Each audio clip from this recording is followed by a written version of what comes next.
Hey y'all, welcome back. Today we're back on this YZ450F project. We finally got our little $50 nub in so we can get our top end together. So let's start by where we left off on the last video and getting the rest of this bottom end put together.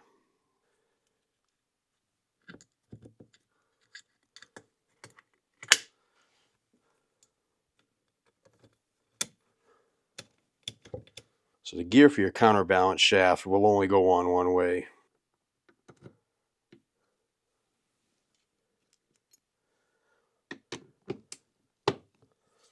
This bad boy is 36 foot-pounds.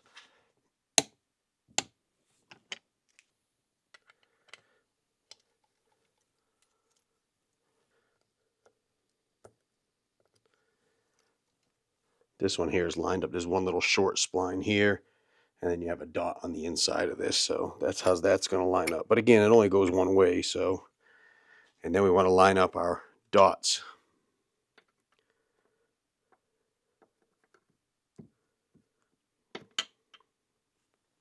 They should be perfectly in line like that. This outer gear doesn't matter which direction it goes. And again, we're going to look at the concave of our washer.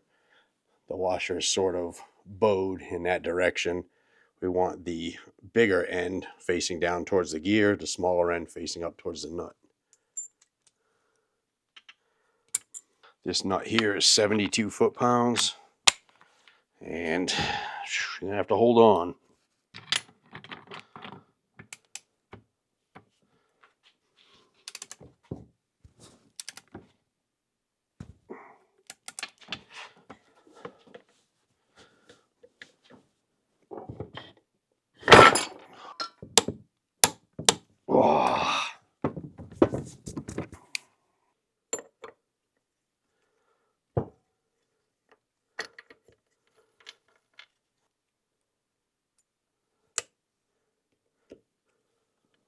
On your shift actuator, don't forget this little collar. You'll have a sloppy shift without it.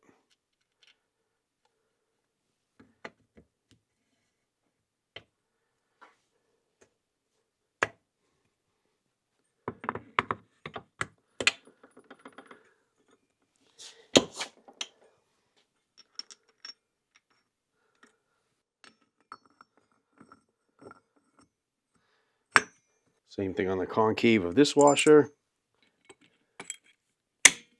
54 foot-pounds on this one. Again, check with your manual for your model.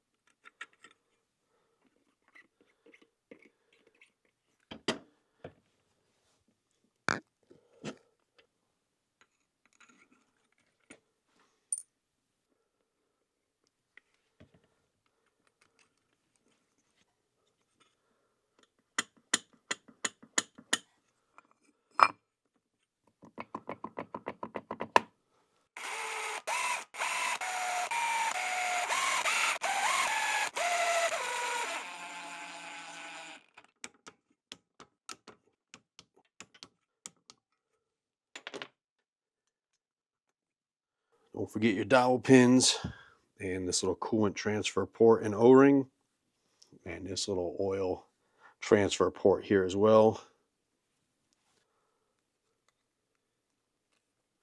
Inside of our counterbalancer, here's a little groove, and it has to line up with the slot on your water pump, so you may have to give that a little wiggle as you put this in.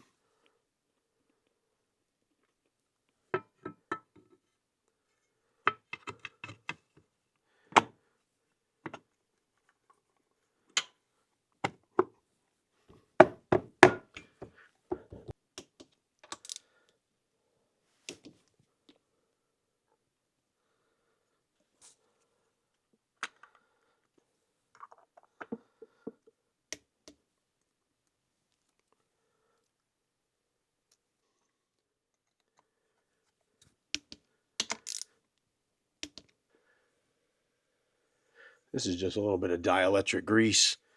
This works really good on O-rings. Keep them from getting stuck and rusted in there. It helps to aid them go in easily.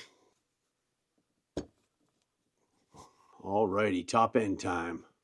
First thing we want to do is get our little nozzle in there. $45. Can't even give you an O-ring.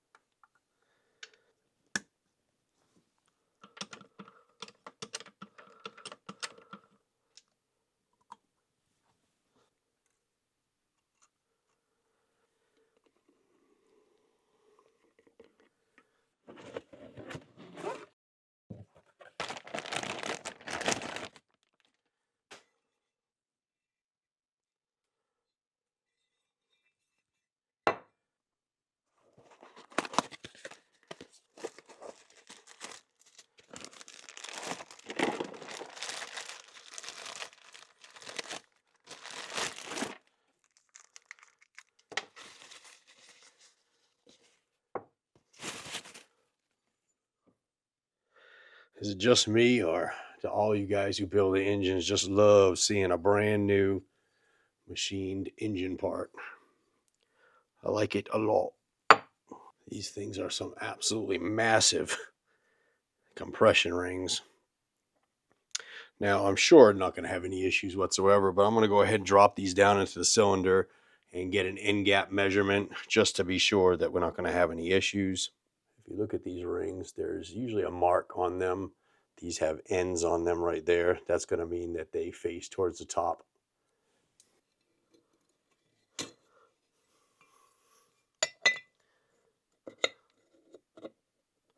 Generally speaking, if you're looking to figure out what your ring end gap minimum clearance should be, is you basically take the bore and multiply that by 0.004, and that should give you a basic ring end gap clearance.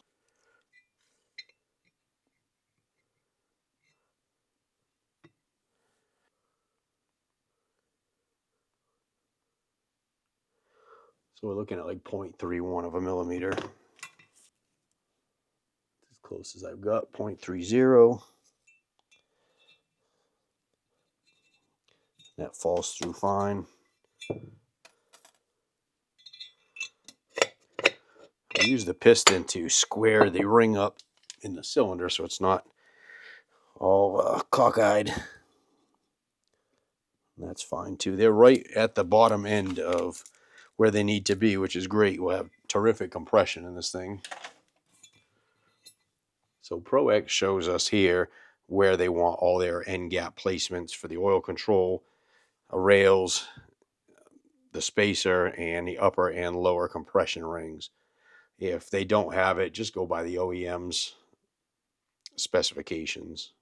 What I always find it easier to do is to get the piston in the cylinder before trying to get it on the engine. I think it's less of a fight. So the best way to do this is kind of orient your cylinder and the direction it would go on the engine. In other words, if you were sitting looking from the back of the engine to the front, your timing chain is on your left-hand side. Now this one, because Yamaha is kind of backwards, can get confusing. You want to look at the piston. There's a mark on the piston. As this one here has like a triangle or arrow facing forward. Some of them will have a dot or something like that. And that's always going to face towards the exhaust. Now, where's your exhaust on most of your engines? It's on the front, right? So you'd want to orient it like that. This is where Yamaha gets confusing, and you don't want to forget about this. So Yamaha's intake is in the front on these, and the exhaust is in the back. So we need to turn our piston facing backwards. And at this point here, we can just rotate everything, just give it a flip, and then we can drop the piston right down inside the cylinder right now.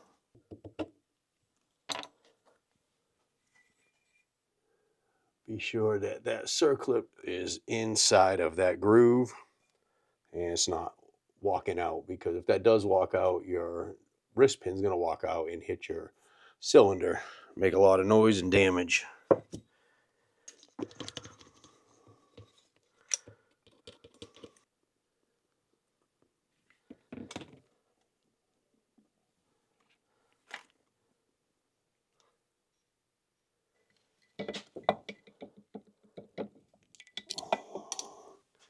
I'll just put a rag over the crankcase and get my other clip in.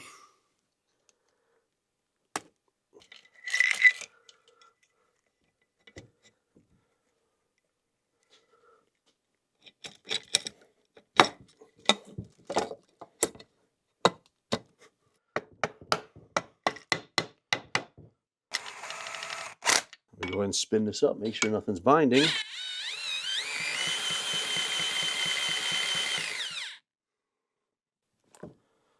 That looks good.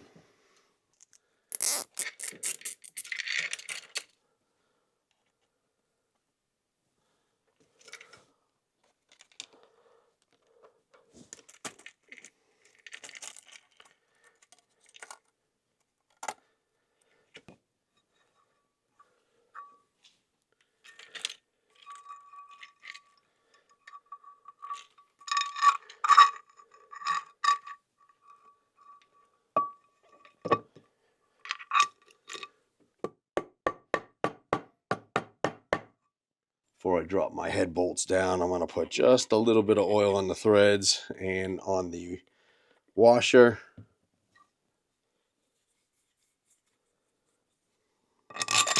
The tightening sequence on this is a little bit different than some of them. We're going to go ahead and do this in the pattern that Yamaha recommends. First, we're going to tighten these all up to 22 foot-pounds.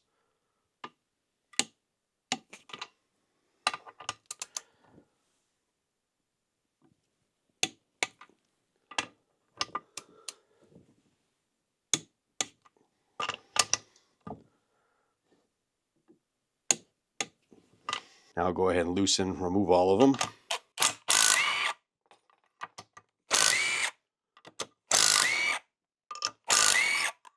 Now I'll retighten them to 14 foot-pounds.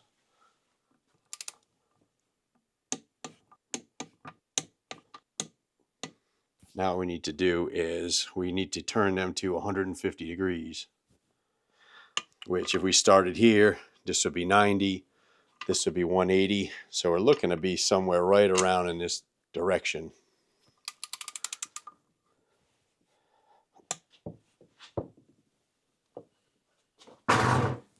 One.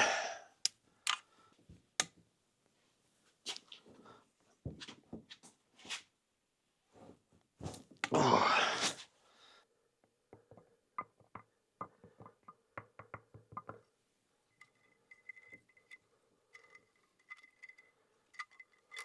I'm going to bring this engine up to top dead center by using a screwdriver. Help if I get a spark plug back out.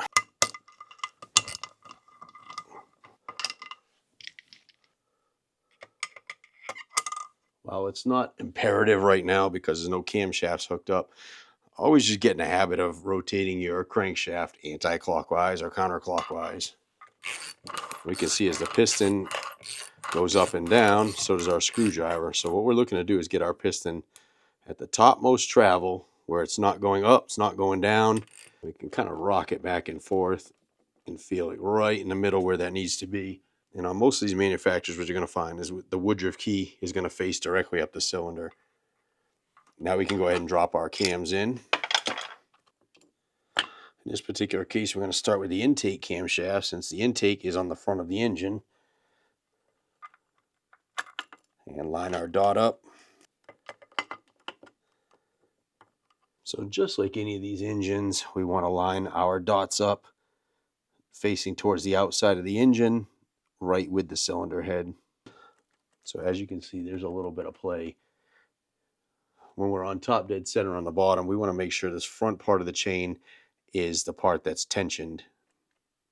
So in other words, rotate these gears in this direction so that this is tight, and then make sure your marks are lined up, because the tensioner is going to tension the other side of the chain. And once you get that right, if you want to double check to make sure that your top dead center hasn't moved before you put your cam caps on, be my guest, go ahead and do that. It only takes a second, and I'm going to do it myself.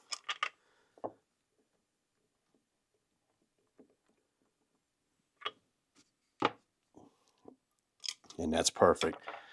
So I can feel pretty confident right now about going ahead and putting my cam caps back on and getting those torqued up.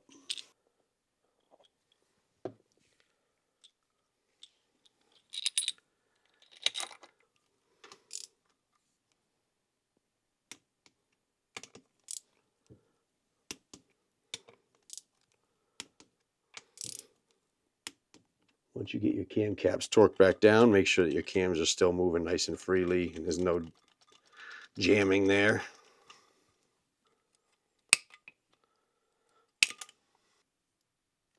The tensioner has a slotted screw in the back, and you need to actually turn that, and that will pull that back in.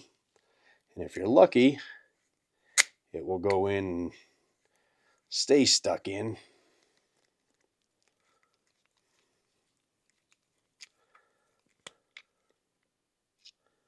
And this one did. Sometimes they don't, and when you buy these new, they come with a little T key in here that holds them in place, and those are good to always save when you do a tensioner. And once you get that in there, you turn your screwdriver a little bit and it'll tighten that cam chain right up.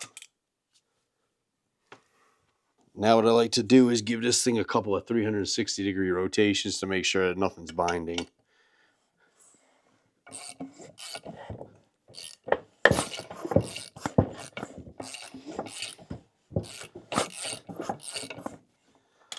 And then we'll bring it back up to top dead center on the compression stroke.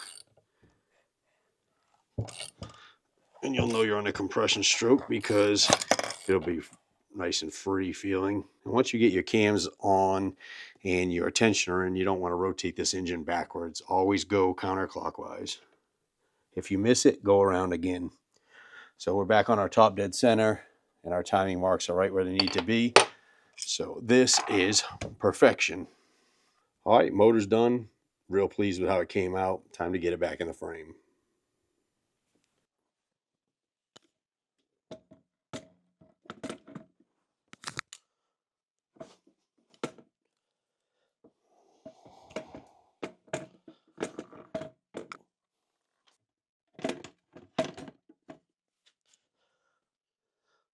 Listen, grease your shaft before you stick it in.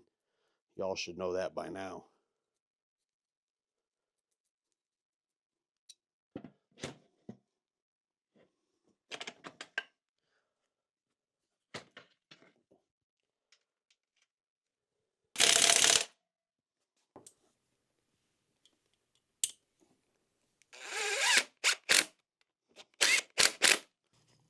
All right, one tip I can give you when it comes to electronics on these bikes or anything for that matter is don't ever use any kind of harsh cleaner on it. In other words, like brake clean or acetone or anything like that is going to strip the insulation off of these wires.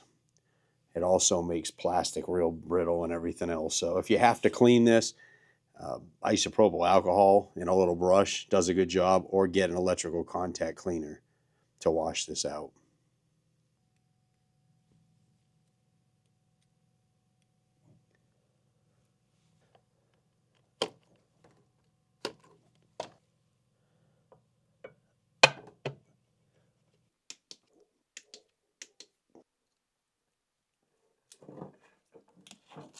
Good idea with all of your electrical connections is put a little bit of dielectric grease on them. It will make them go together and come apart a lot easier, and also keep moisture out.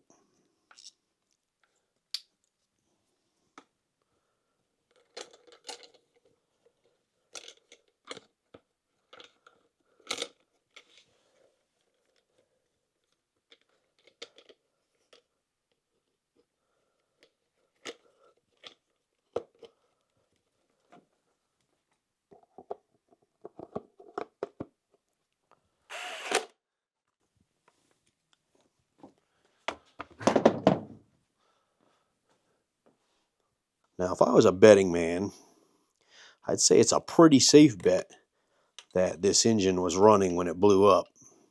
So we more than likely have spark, but it's a good idea to check it because we don't want to start kicking this thing later and no start, and probably should have just checked it to see if it had spark to begin with.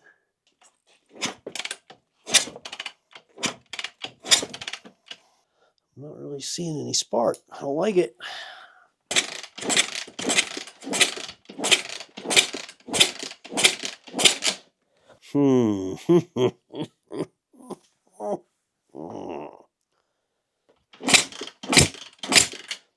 guess it turns out I just have to kick it a little harder. I think the electric start from the 2020's softening me up here.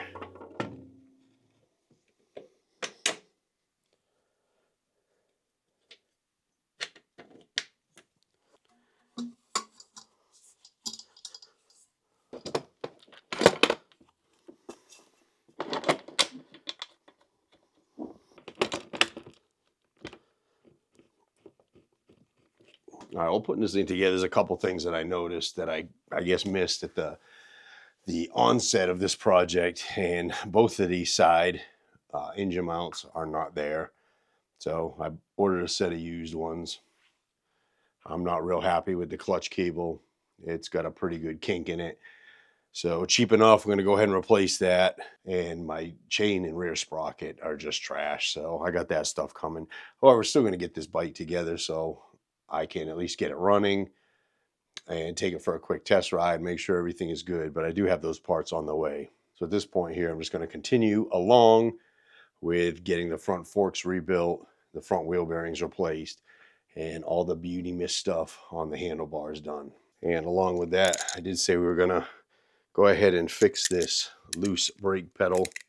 And I went ahead and pulled and scraped the gasket off the clutch cover, not thinking about that the OEM one uses an O-ring style, so that doesn't work. I did order a new gasket for this, but it's just not going to get here in time, so we're going to go ahead and make our own.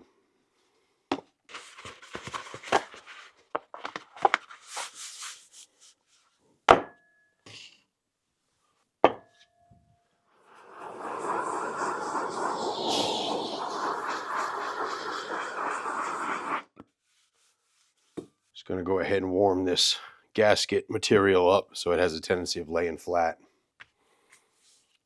I'm just going to use a layout fluid, brush it on here nice and wet, stab this thing down so I get a pattern, and then we just use some old scissors to cut it out.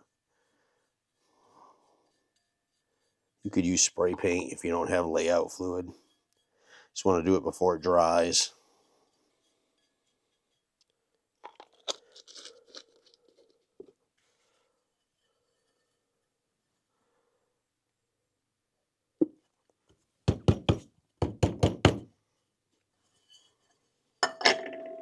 Now we just use some scissors and a razor blade to cut this out, and I've got a hole punch for the holes.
That'll do. I'm going to let this cool naturally, not dunking it in any water or anything because I don't want to harden this or make it brittle.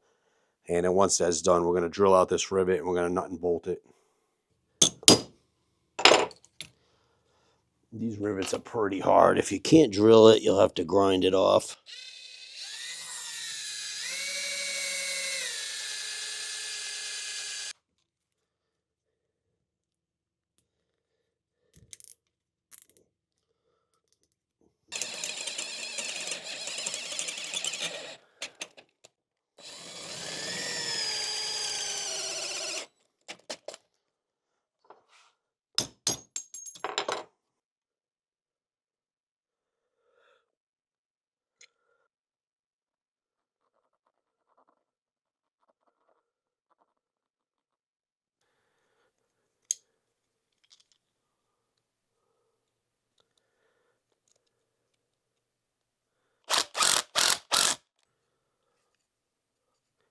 Solid as a rock now.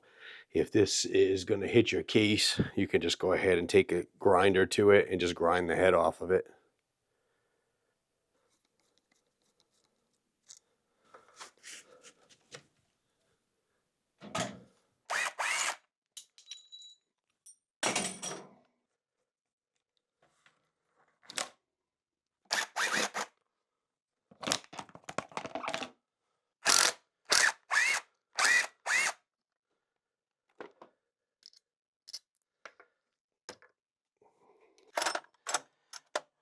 Now we're sorry.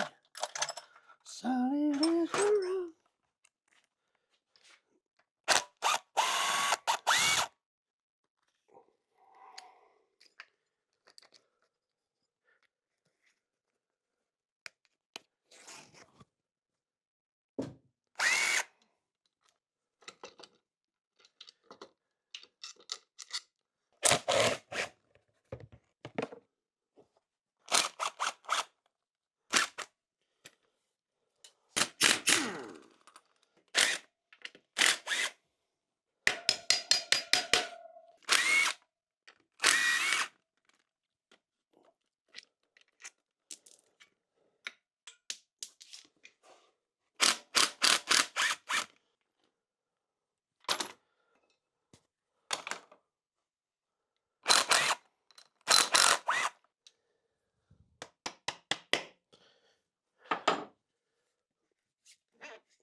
Before you pull your fork out, loosen your upper clamp bolts and take your top nut loose. It's a lot easier when it's still in the clamps.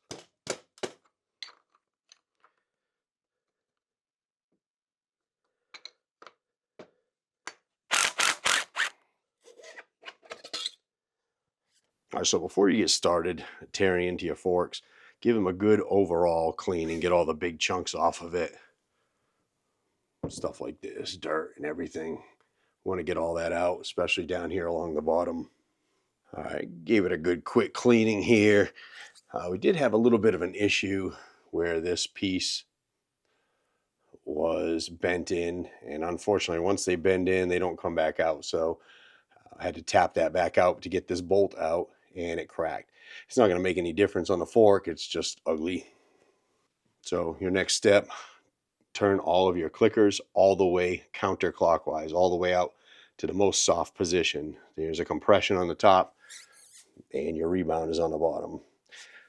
Take note of where or how many clicks it is if you want to put them back to where they came from. I personally don't care where they're at because I'm just going to put them back to a stock position. All right, so once you got that done, go ahead and take your top cap off completely, or loosen your top cap. It's not going to come off until you take the bottom nut off. And we can flip this upside down and drain it.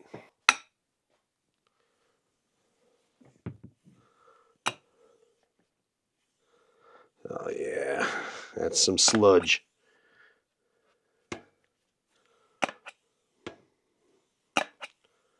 Once you got most of that drained out, we're going to go ahead and take this bottom retainer off. And you can put this in a vise with some soft jaws, or just go ahead and stick a long extension in there like that to hold it from turning.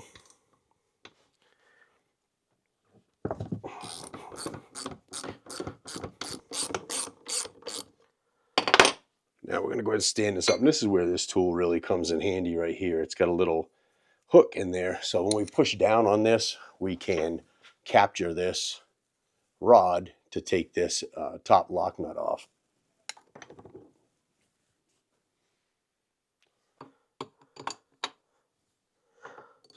Now we'll go ahead and take this off.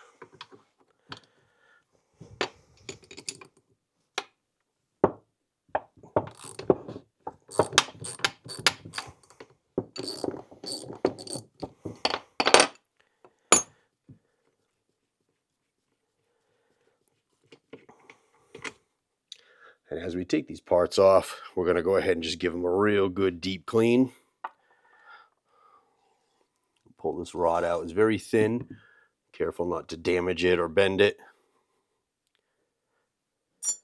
All right, now we can go ahead and release this clamp. Now the whole inner piece will come out. We'll put that off to the side for right now. Now I'm going to go ahead and dig my dust seal out just with a screwdriver. Just be careful not to slip and hit your chrome. Pull our spring out, get that cleaned up as well. And now down inside of there, there's a little clip. You got to get your screwdriver in, just hook it and pull that out. Once you get those pieces out, it's basically just use the fork as a slide hammer and she'll pull right apart. This will go over into the parts washer. This with a little screwdriver, you can open up this bottom bushing and get that off of the fork. We're going to inspect these real good.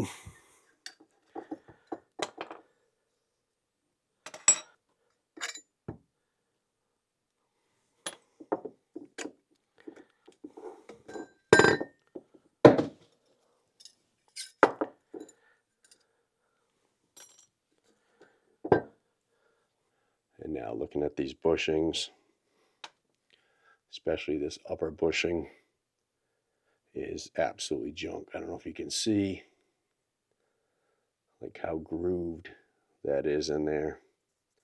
So we're definitely going to get a fork bushing kit for these forks. But in the meantime, we can continue cleaning all this stuff up. We take this over into the parts washer. Now, this is why this kit is a good value here. It comes with the wrench, and also to take our inner chamber apart, you're going to need to have this bolt in here as well, or this tool.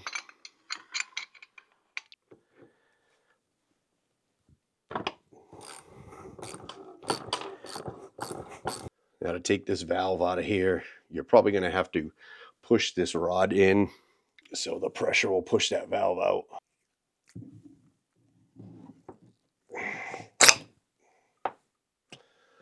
Parts washer there.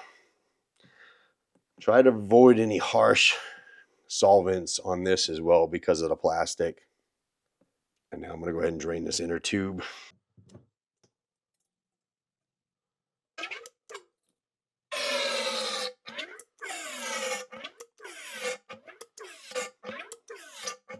And I'm going to go ahead and just let this drain for a while. I'm not going to put any solvents down inside of here. If we need to flush this out, we'll put some fresh fluid in it, pump the rod to get it to go through, drain it, fresh fluid, pump the rod, drain it till it comes clear. So with all the fork parts cleaned up and ready to be installed, while we're waiting on our bushing kit, I'm going to go ahead and get the front wheel bearings done on this wheel. I'll probably just do that off camera. I have videos on how to switch out front wheel bearings. Cleaned up the caliper. Threw a new set of brake pads in there while I was at it. All right, fork kit is here. Let's get these things back together. Got a sticker. This is one of the most important things. New snap rings. New guards for the lower fork protectors. All kinds of O-rings. But what I'm mostly going to be concerned with here is replacing these bushings. As you can see, they're super smooth, the way they should be.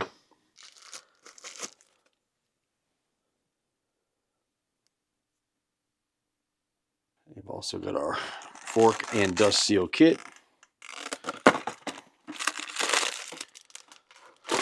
And fork oil. So when it comes to putting new seals on this lower fork tube, the capture points for this bushing are ridiculously sharp. And if you try to push your seal on, it's a good chance you'll tear it and you'll be right back to square one. So best way to do this is with one of these fork bullets. It slides over and protects the seal from getting damaged. And if you don't have one of these, in a pinch, you can take a plastic bag, like a Walmart plastic bag, kind of put it over there and help slide your seals on. First seal obviously is going to be your dust seal. Next would be your clip, but I'm going to leave that off because I can always open that up and put that on after. It just kind of is in the way and it falls when you're trying to get the main seal into the fork leg. Next seal is going to be your actual fork seal. Now, look at your service manual on how they're supposed to be installed. But generally, what you're going to find is that the lip is going to go towards what you're trying to seal. So if you're trying to seal the oil from the fork on this side, you're going to put the lip towards that side.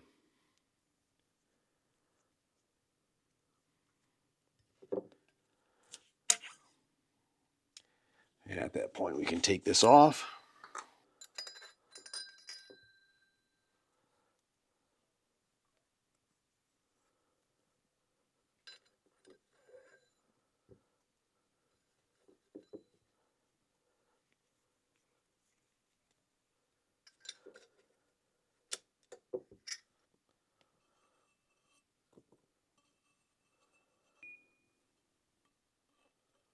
And just like we pulled it apart, we're going to slide it back together. And install this. We're going to use a seal driver. They do make a universal one that actually works pretty good if you don't want to buy a whole bunch of different ones for different sizes. And what that's doing is just driving your seal down inside the fork leg. At this point here, we can go ahead and put our clip in.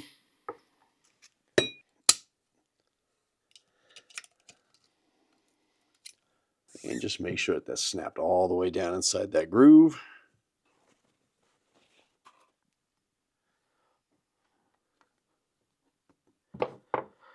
And then there's our dust seal. Nice and tight.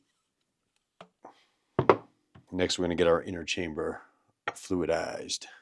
Now I'm going to put this in my vise to just lightly hold it. You definitely don't want to crank down on this.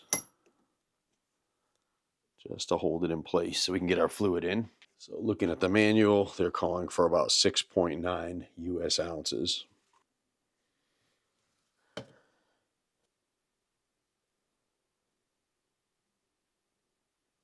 Now there are some little bleed holes on the side. You may have to cover those up. Then once you've done that, we're going to pump our lower rod in and out about 8 inches to push out the air and draw in the fluid.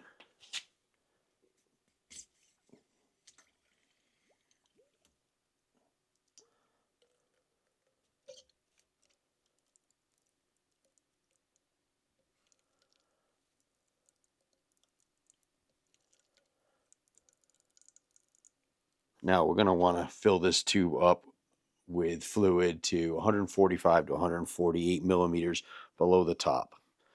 And of course you can use a tape measure, will get you pretty close, or you can use a level gauge tool. And this is a level gauge tool. It's basically a straw that's got graduated markings on it. And we want to set this to about 145 millimeter.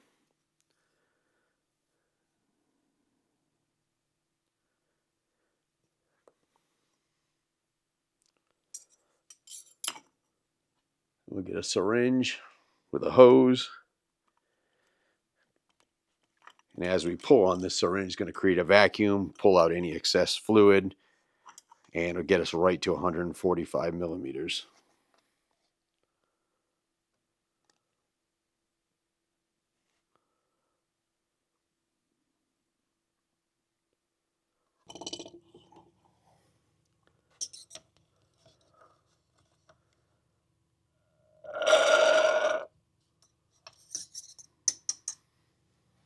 I'll go ahead and install this top damper. Best thing to do is push your damper rod all the way up, push this in, and pull your damper rod down while you're trying to install it.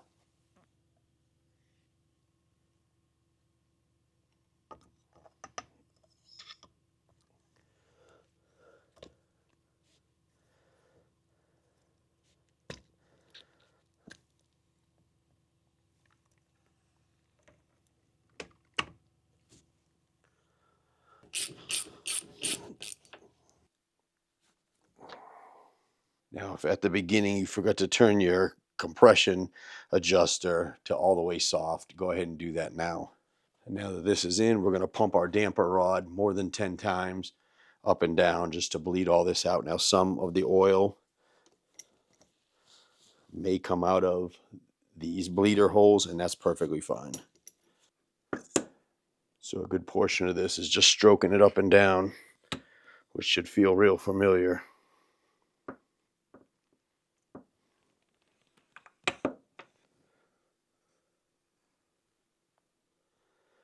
All right, go ahead and get our spring back in here.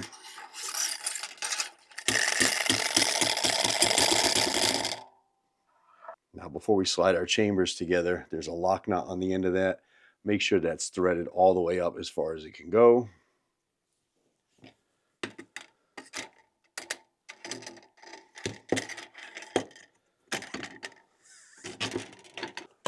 And we'll bring this up and just slightly thread it for now.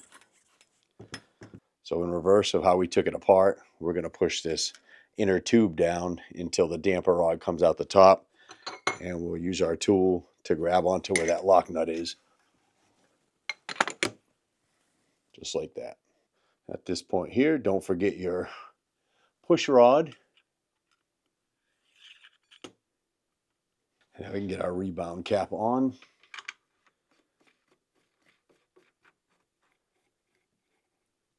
And then check your manual for the torque settings on tightening this lock nut up against this cap.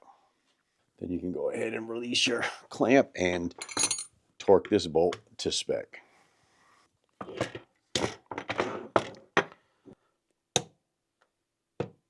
All right, now we'll get our outer fork tube filled with fluid.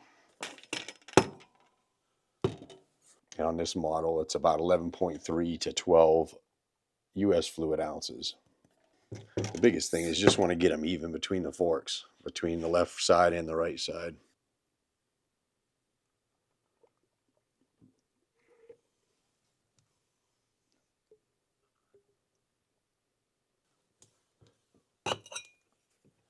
And that's it. Go ahead and tighten up your inner damper assembly to the outer fork tube. And when we get this back in the tree, we'll snug it up the rest of the way. And then we're just going to push it up and down a little bit and make sure that we don't have any binding or any kind of issues. Oh, they feel good.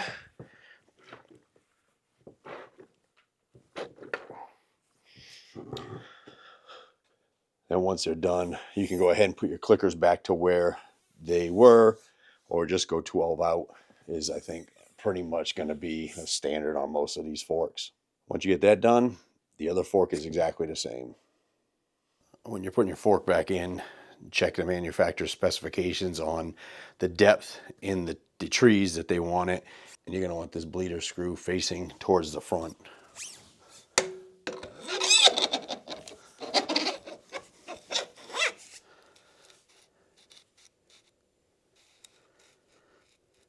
While holding the fork in place, just gently snug up your lower clamp bolts just to keep the fork from falling out. And then we're going to go ahead and retighten this upper cap now that it's clamped in.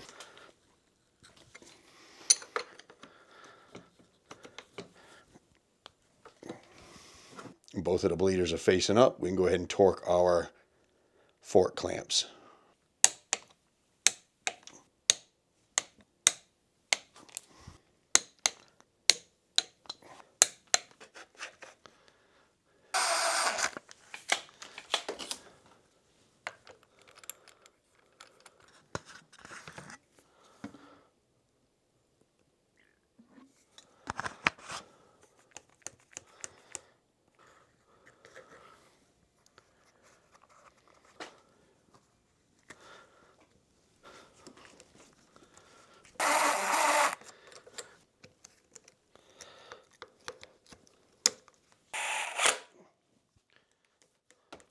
Boy, that clutch lever is way out.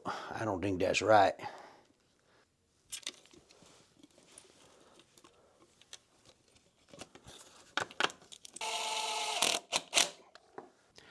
So before trying to start this thing the first time, as it's a fresh build and has not been run yet, I want to make sure I got oil getting up to the cylinder head, that the pump's working the way it should.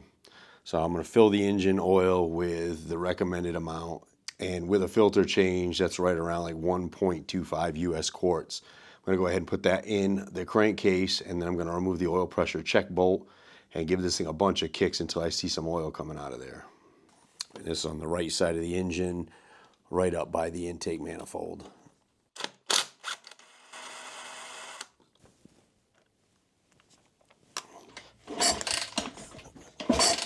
Wow, does this thing got some compression? I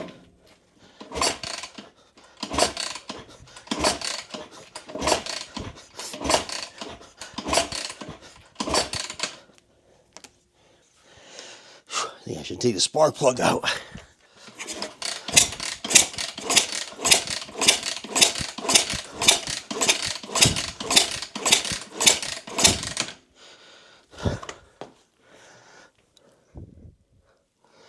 Nothing here.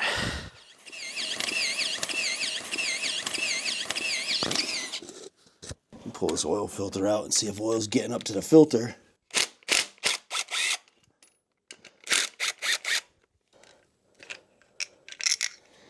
No, I'm not getting any oil up here.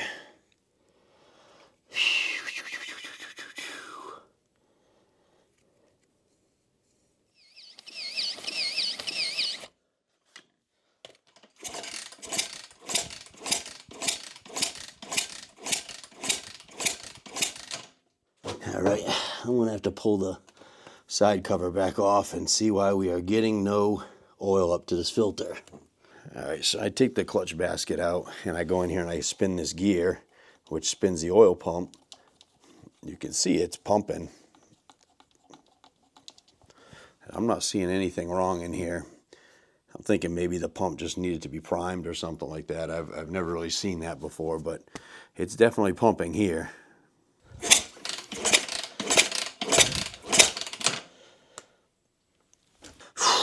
I absolutely hate taking things apart and not finding the problem. But it is pumping oil at this point.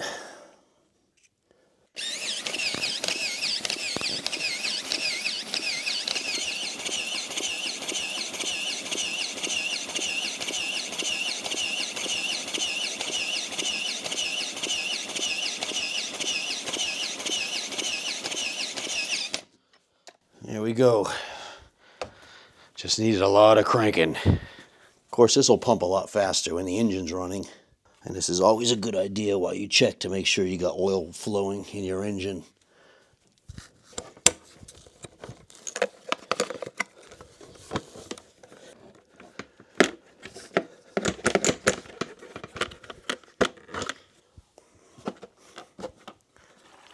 Some fresh non-ethanol.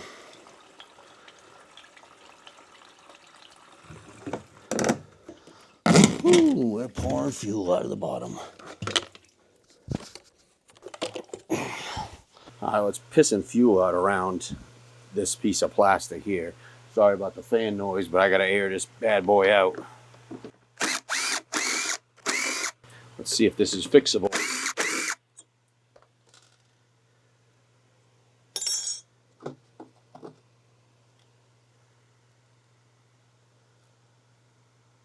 There must be an O-ring or something in here that's damaged, but I don't think I'm going to be able to get this plastic off of here either. But we're going to try.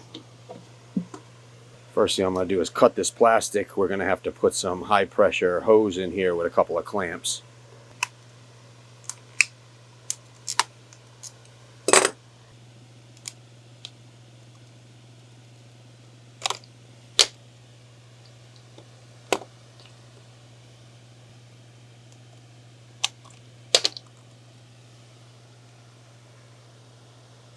Look down inside there, there's a bunch of little clips. I'm going to have to get in there with a pick and open each one of those up and see if I can pull this thing through. So what I got here is I peeled each one of those tabs back and stuck a little piece of plastic in between that and the housing, because there's no way for me to hold all these tabs at once. And hopefully I can get this thing pried out without breaking it.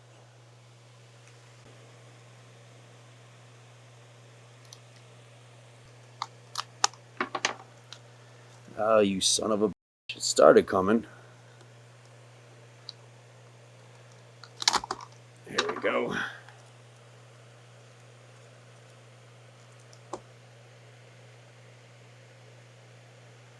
There's an O-ring in there. I don't see anything wrong with it, though.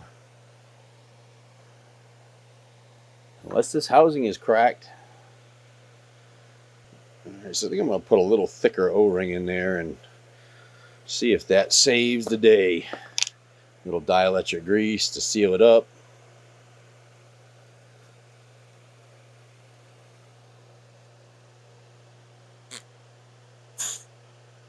There's no leaks in this plastic.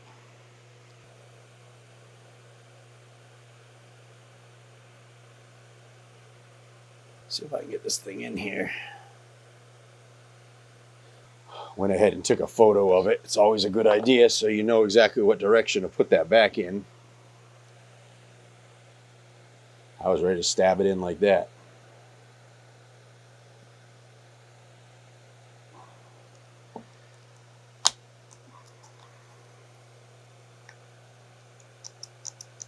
Alright, so I got to get some hose for this and a couple clamps on here, some high pressure fuel injection hose, and then we can put this thing back in the tank and see if we made any progress.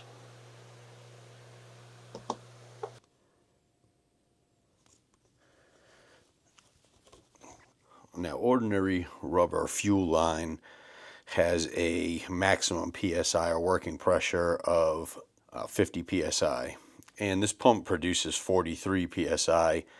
But to me, it's just a little bit too close for comfort. And I got fuel injection hose. This is good for up to 100 PSI.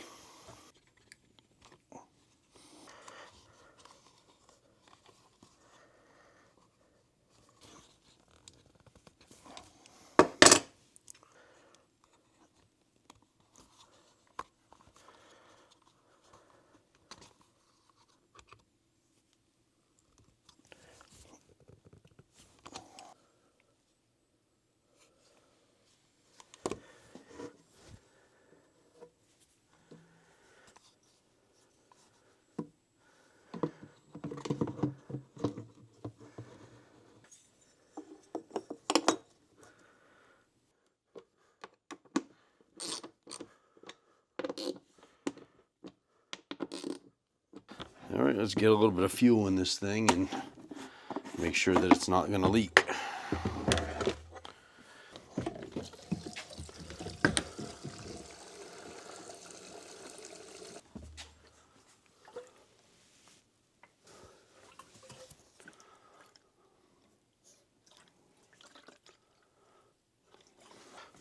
Looking good. Unfortunately, now I'm in full distrust mode. So I'm going to go ahead and hook up my fuel pressure tester to this thing and make sure we're getting the proper amount of fuel pressure out of it before we put it together.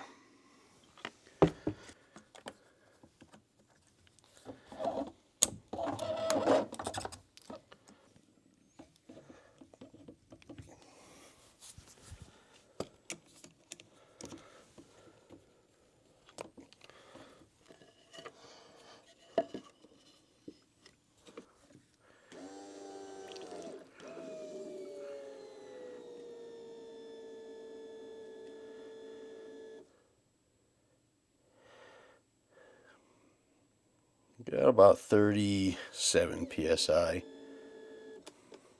And it's maintaining pressure, which is fantastic.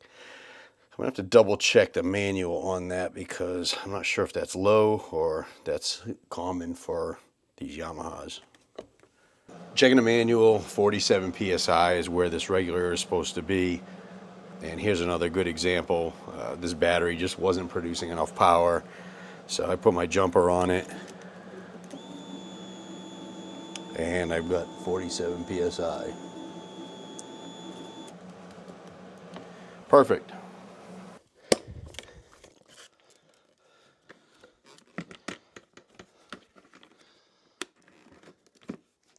All right, let's see how many hundreds of thousands of kicks this is going to take to start.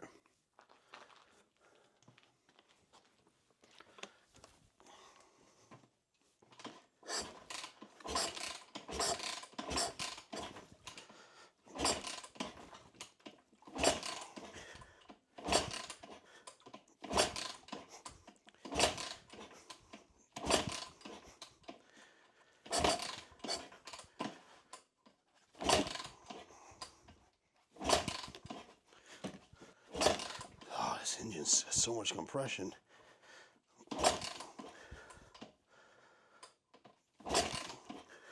I'm gonna hit her a little non-ethanol mixed with 2-stroke down the gullet.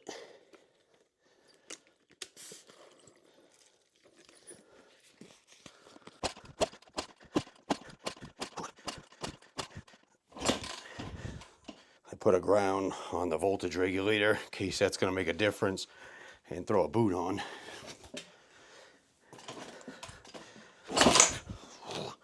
She's trying, she's kicking my leg back.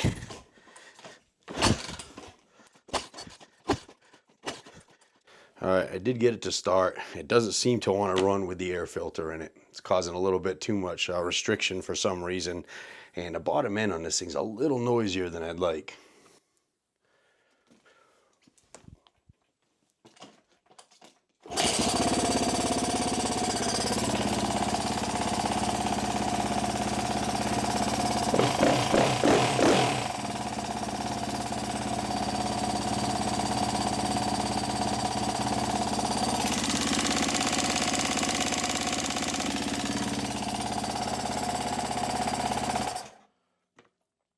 I'm gonna go ahead and run a few heat cycles through it and see if this kind of breaks in a little bit. The bottom end was brand new, and that connecting rod with the break-in liquid or the ultra slick was really kind of tight, and maybe some of the oil will wash in there and kind of stop that noise, hoping. If not, you know, gotta pull it all back apart again and find out kind of what's knocking. I don't like that. Alright, so I went ahead and snatched the top end back off again, and I think I've narrowed this thing down to one of two things. The connecting rod's perfectly tight, as I would expect, but the crankshaft has some side-to-side play here, and even though we put this 100% in spec, for some reason it is wobbling back and forth. See the gears moving right there, and then also that's kind of noisy side to side. And could that whack around like that when this thing's spinning? It's a good question. Now, how to remedy this? I mean, I could probably pull the crankshaft back out of this thing and spread out the webs just a little bit. I'm wondering if I was to put a washer behind this gear, if that would tighten this up and eliminate that problem. So let me pull these crankshaft gears off and see what's behind there. Alright, so putting a washer behind there is not an option because this gear does not press on the bearing at all. It presses just on the crankshaft. Now, is there a possibility on the other side that we'd be able to shore it up? But I think the only way to fix this is going to be to pull this back apart and spread this crankshaft a little bit, unfortunately. I got this thing dialed in as close to 0. I mean, it's so sensitive. We're going to see how much I need to spread this to make it have contact with both of the bearings.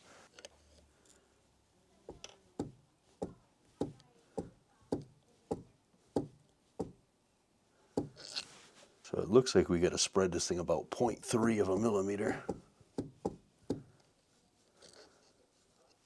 All right, I'm going to go ahead and remeasure this crankshaft to make sure I didn't screw up here. 61.95 to 62 millimeters.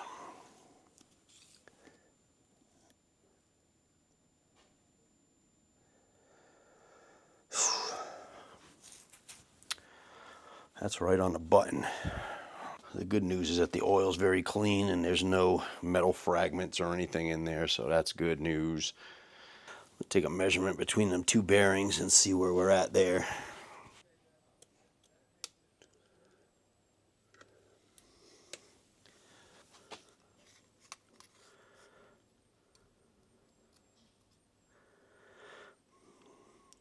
.6243.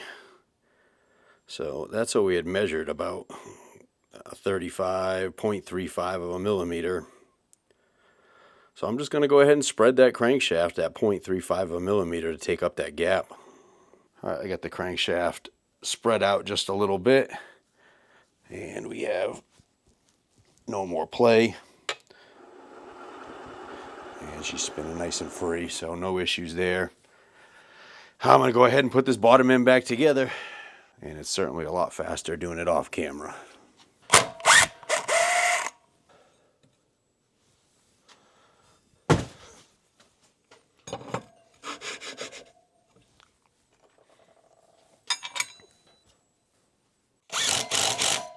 Whenever you get the back wheel off, take the time to get your adjusters out and get all those lubricated. It'll keep them from freezing, seizing, and being full of diseasing.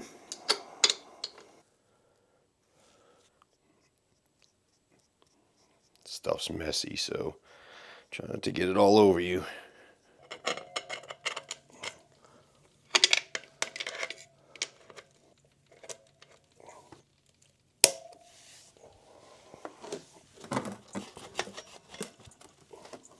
All right, so I got this thing all back together again to the point of where we were when the thing was making the noise. So let's go ahead and give this thing 5 million kicks and see if it'll start up and if it's still clacking away.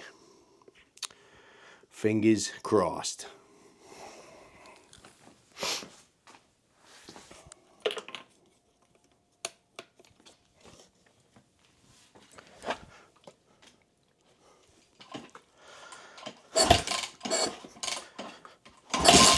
Oh.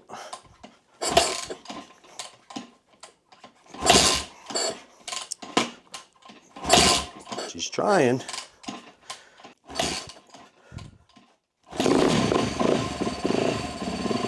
Oh.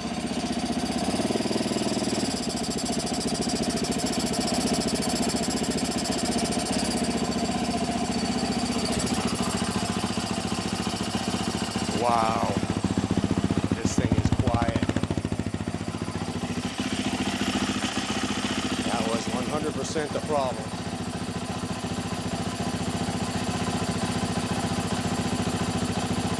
I do have the idle turned all the way up, and it's not idling very, very high, but man, does this thing sound good.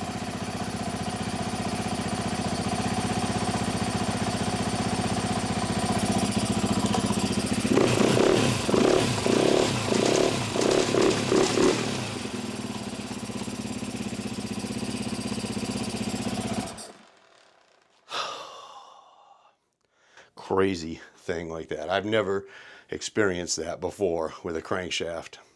Normally those crankshafts on the left side of the case are tight and you need a puller to pull them through. This one was kind of loose, so I don't know if it was an issue with the bearing or whatever, but spreading it out a little bit certainly fixed the problem. Again, waiting on a few parts here, but I'm going to get this thing basically together so you can see what it looks like. We'll get it cleaned. We'll take it for a quick ride because we got a storm coming in.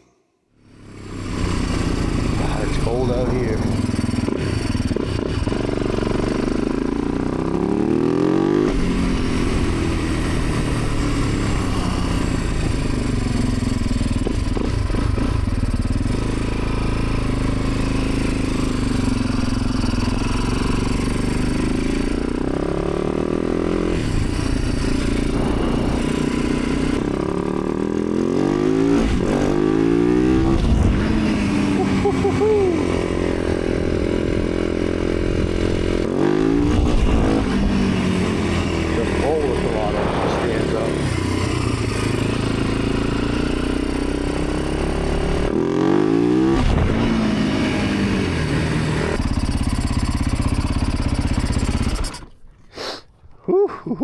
Cold. Well, we finally come to the conclusion of this build, and I don't mind telling you, this one tested every bit of my patience. It's still just a little bit hard to start, and this Kickstarter is kind of wonky, so I'm probably going to go ahead and just get a new Kickstarter for it so you can get a good bite on it.